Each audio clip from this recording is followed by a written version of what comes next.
News live കൊച്ചിയിലേക്ക് സ്വാഗതം. ഈ വാർത്തകൾ നിങ്ങൾക്കായി അവതരിപ്പിക്കുന്നത് Leotech solar solutions powered by mile food stuffs Mookkannoor, Grazia tours and travels near Cochin airport and Cochin Kalabhavan Angamaly franchise. Sabarimala സ്വർണ്ണക്കൊള്ള നിയമസഭയിൽ പ്രതിപക്ഷ പ്രതിഷേധം തുടരും.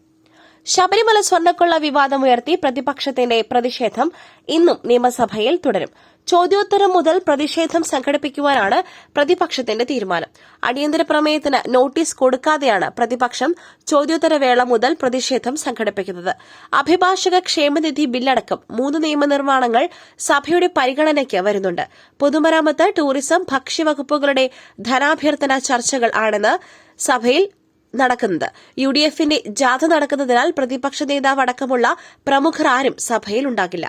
ഇന്നലെ ദേവസ്വം മന്ത്രി രാജിവെക്കണമെന്നാവശ്യപ്പെട്ട് പ്രതിപക്ഷം പ്ലക്കാർഡുകളുമായി നടുത്തളത്തിലിറങ്ങിയിരുന്നു.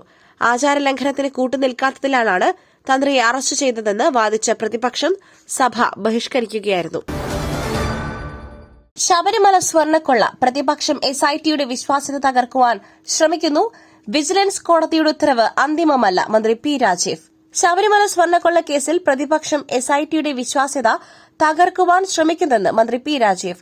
ഹൈക്കോടതി നേരിട്ട് നടത്തുന്ന അന്വേഷണത്തിൽ വിജിലൻസ് കോടതിയുടെ ഉത്തരവ് അന്തിമമല്ല. അറസ്റ്റിലായവർ കുറ്റക്കാരാണോ അല്ലയോ എന്ന് സർക്കാർ പറയുന്നില്ല. ഹൈക്കോടതിയാണ് തീരുമാനിക്കേണ്ടതെന്നും മന്ത്രി പി രാജീവ് മാധ്യമങ്ങളോട് പറഞ്ഞു. ഹൈക്കോടതിക്ക് എസ്ഐടിയെ പൂർണ്ണ വിശ്വാസമാണ്. വേഗത്തിൽ കുറ്റപത്രം എന്നതിനേക്കാൾ കുറ്റമറ്റ കുറ്റപത്രം എന്നതിനാണ് പ്രാധാന്യമെന്ന് മന്ത്രി പി രാജീവ് പറഞ്ഞു.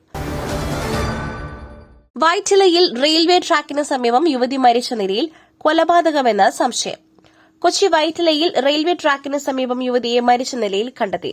മറ്റൊരിടത്ത് കൊലപാതകം നടത്തിയതിനു ശേഷം മൃതദേഹം ട്രാക്കിൽ വച്ചതാണെന്ന് നിഗമനം. 30 മുതൽ 50 വയസ്സുവരെ പ്രായം തോന്നിക്കുന്ന സ്ത്രീയുടെ മൃതദേഹമാണ് കണ്ടെത്തിയിരിക്കുന്നത്. മൃതദേഹം ട്രെയിൻ കയറാത്ത ട്രാക്കിന് പുറത്താണ്. പുലർച്ചെ 3 മണിയോടെയാണ് മൃതദേഹം കണ്ടെത്തിയത്. ലോക്കോ പൈലറ്റാണ് മൃതദേഹം കണ്ടത്. പിന്നീട് റെയിൽവേയിലും പോലീസിനെയും വിവരം അറിയിക്കുകയായിരുന്നു. ഝാർഖണ്ഡിൽ എയർ ആംബുലൻസ് തകർന്ന് വീണൊരു മരണം. വിമാനത്തിലുണ്ടായ 6 പേർക്കായി തിരച്ചിൽ. റാഞ്ചിയിൽ നിന്നും ഡൽഹിയിലേക്ക് 7 പേരുമായി പോയ എയർ ആംബുലൻസ് ഝാർഖണ്ഡിലെ ഛത്ര ജില്ലയിലെ സിമാരിയയ്ക്ക് സമീപം തകർന്നു വീണ് ഒരു മരണം.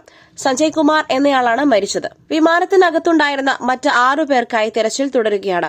വിമാനം റാഞ്ചി വിമാനത്താവളത്തിൽ നിന്നും പറന്നുയർന്നതിന് പിന്നാലെ തകരുകയായിരുന്നു. Red Bird Airways Beechcraft C-90 വിമാനമാണ് അപകടത്തിൽപ്പെട്ടത്. ഗുരുതരമായി പൊള്ളലേറ്റ സഞ്ജയ് കുമാറുമായി പോയ എയർ ആംബുലൻസാണിത്. രോഗി, ഡോക്ടർ, മെഡിക്കൽ അറ്റൻഡന്റ്, 2 വിമാന ജീവനക്കാർ, 2 പൈലറ്റുമാർ എന്നിവരാണ് വിമാനത്തിലുണ്ടായിരുന്നത്.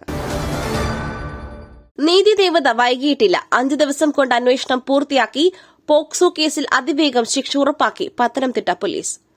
ഒരാൾക്കും നീതി ലഭിക്കുവാൻ അനാവശ്യമായ കാലതാമസം ഉണ്ടാകരുതെന്ന പത്തനംതിട്ട ജില്ലാ പോലീസ് മേധാവി ആർ ആനന്ദ് IPSന്റെയും ഏനാത്ത് പോലീസിന്റെയും നിശ്ചയദാർഢ്യത്തിന്റെ മുൻപിൽ നീതിദേവതയ്ക്ക് താമസിക്കുവാൻ കഴിയില്ല.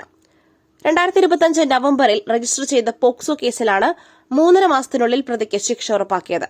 11 വയസ്സ് മാത്രം പ്രായമുള്ള പെൺകുട്ടിയെ നിരന്തരം പീഡിപ്പിച്ച അടൂർ കരുവാറ്റ പ്ലാവലത്തറ സ്വദേശി വാഴവിളയിൽ വീട്ടിൽ സുന്ദരേശൻ എന്നയാളെ കേസ് രജിസ്റ്റർ ചെയ്ത് അടുത്ത ദിവസം തന്നെ ഏനാത്ത് പോലീസ് പിടികൂടി. തുടർന്ന് ഈ കേസിലെ അതിജീവിതയ്ക്ക് നീതി ലഭിക്കുവാൻ ഒട്ടും താമസമുണ്ടാകരുത് എന്ന ലക്ഷ്യത്തോടെ ജില്ലാ പോലീസ് മേധാവി ആർ ആനന്ദ് IPS ഒരു പ്രത്യേക അന്വേഷണ സംഘത്തെ തന്നെ ഇതിനായി നിയോഗിച്ചു. ഒട്ടും കാലതാമസം കൂടാതെ അന്വേഷണം പൂർത്തിയാക്കി പ്രതിക്കെതിരെ കുറ്റപത്രം കോടതിയിൽ സമർപ്പിക്കുന്നതിന് കർശന നിർദ്ദേശവും നൽകി. ഏനാത്ത് ഇൻസ്പെക്ടർ SHO അനൂപിന്റെ നേതൃത്വത്തിൽ പ്രത്യേക അന്വേഷണ സംഘം വെറും 5 ദിവസം കൊണ്ട് അന്വേഷണം പൂർത്തിയാക്കി പ്രതിക്കെതിരെ കോടതിയിൽ കുറ്റപത്രം സമർപ്പിച്ചു. കോടതി നടപടികളിൽ കാലതാമസം ഉണ്ടാകാതിരിക്കുന്നതിനായി DCRB DYSP P ബിനു വർഗീസിന്റെ മേൽനോട്ടത്തിൽ SI വിമൽ, SCPO വിവേക് എന്നിവർ ഉൾപ്പെട്ട സെൻട്രൽ എയ്ഡ് പ്രോസിക്യൂഷൻ ടീമായിരുന്നു കോടതി നടപടികൾ ഏകോപിപ്പിച്ചത്.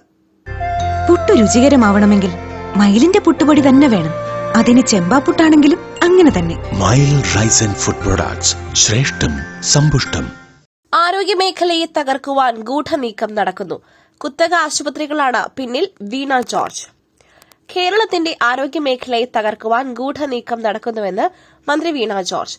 മികച്ച ചികിത്സാ സംവിധാനമാണ് ഇവിടെയുള്ളത്. നിപ്പയെയും അമീബിക് മസ്തിഷ്ക ജ്വരത്തെയും പ്രതിരോധിച്ചു. കുത്തക ആശുപത്രികളാണ് കുപ്രചാരണത്തിന് പിന്നിൽ. കുത്തകകൾക്ക് മുൻപിൽ മുട്ടുമടക്കില്ലെന്ന് മന്ത്രി വ്യക്തമാക്കി. കേരളത്തിലെ ആരോഗ്യരംഗം തകർന്നു എന്ന് വരുത്തി തീർക്കേണ്ടത് ആരുടെ ആവശ്യമാണെന്നും രോഗികളെ സർക്കാർ ആശുപത്രികളിൽ നിന്നും പുറത്തേക്ക് എത്തിക്കേണ്ടത് ആരുടെ ആവശ്യമാണെന്നും മന്ത്രി ചോദിച്ചു. സ്വകാര്യ കുത്തകകളുടെ ആവശ്യമാണിതെല്ലാമെന്നും സ്വകാര്യ കുത്തകകൾക്ക് മുൻപിൽ ആരോഗ്യമേഖലയെ അടിയറവ് വയ്ക്കുവാൻ സർക്കാർ തയ്യാറല്ല എന്നും വീണ ജോർജ് പറഞ്ഞു. വലിയങ്ങാടിയിൽ കെട്ടിടം തകർന്നുണ്ടായ അപകടം, കോർപ്പറേഷൻ അധികൃതർക്കെതിരെ കൊലക്കുറ്റത്തിന് കേസെടുക്കണം MK മുനീർ. കോഴിക്കോട് വലിയങ്ങാടിയിലെ കോർപ്പറേഷൻ കെട്ടിടത്തിന്റെ സ്ലാബ് തകർന്ന് വീണ് 4 തൊഴിലാളികൾ മരിച്ച സംഭവത്തിൽ കോർപ്പറേഷൻ അധികൃതർക്കെതിരെ കൊലക്കുറ്റത്തിന് കേസെടുക്കണമെന്ന് ഡോക്ടർ MK മുനീർ MLA. 60 വർഷത്തോളം പഴക്കമുള്ള കെട്ടിടം അറ്റകുറ്റപ്പണി നടത്തി ബലപ്പെടുത്തുവാനോ സുരക്ഷിതമായി പൊളിച്ചു നീക്കുവാനോ കോർപ്പറേഷൻ ശ്രമിച്ചില്ല. സമാനമായി നിരവധി കെട്ടിടങ്ങളാണ് നഗരത്തിൽ ജനങ്ങളുടെ ജീവന് ഭീഷണി ഉയർത്തുന്നതെന്നും മുനീർ പറഞ്ഞു. കോർപ്പറേഷന്റെ ഗുരുതരമായ അനാസ്ഥയുടെ ഇരകളായി മരണത്തിന് കീഴടങ്ങിയവർക്ക് 25 ലക്ഷം രൂപ ആദ്യഘട്ട അടിയന്തര സഹായം നൽകണം. പരിക്കേറ്റവരുടെ ചികിത്സ സൌജന്യമായി നൽകുവാനും 10 ലക്ഷം രൂപ നഷ്ടപരിഹാരം നൽകുവാനും സർക്കാർ തയ്യാറാകണമെന്നും MK മുനീർ ആവശ്യപ്പെട്ടു. മറ്റൊരു വാർത്തയുമായി കണ്ടുമുട്ടുന്നതുവരെ നന്ദി, നമസ്കാരം.